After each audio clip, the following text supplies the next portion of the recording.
Overtake এখন করা যাবে না, কারণ সামনে গাড়ি আছে।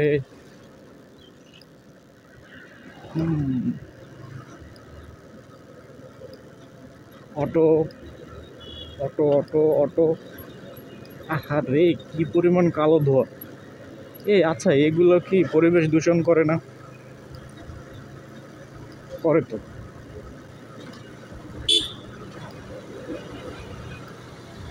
ভাই, সবসময় ওভারটেক খুব সাবধানতার সাথে ওভারটেক করবেন।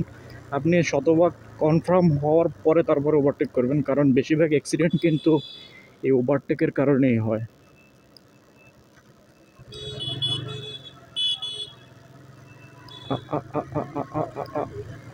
এই একটা রিস্কি ব্রিজ, আমি আমার প্রায় ভিডিওতেই বলি যে এই ব্রিজটা সংস্কার করা উচিত। দেশ যে রকমের সংস্কার করা উচিত, আমাদের এই ব্রিজটাকেও সংস্কার করা উচিত। এই ব্রিজটা খুবই রিস্কি, এখান থেকে অনেক অ্যাক্সিডেন্ট হয়েছে। মানে ব্রিজটা হঠাৎ করে উঁচু তো, যার কারণে অনেকে, মানে যারা হচ্ছে নতুন, অনেকে বুঝে না। আর হচ্ছে ব্রিজটার যেই জায়গাটা থেকে উঁচু, ওই জায়গাটায় হচ্ছে নুড়ি পাথর থাকে, আর হচ্ছে উঁচা ঠালা, নিচা গর্ত। মানে অনেকের দেখা যায় যে দূর থেকে অনেক গতি নিয়ে টান নিয়ে ওঠার সময় ওখানে সে আর ব্যালেন্স ধরে রাখতে পারে না, আর তো টপাস।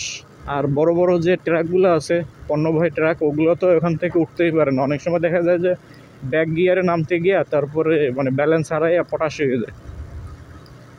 এই জন্য ওই ব্রিজটাকে একটু সংস্কার করা উচিত বলে আমি মনে করি। এই হচ্ছে অবস্থা।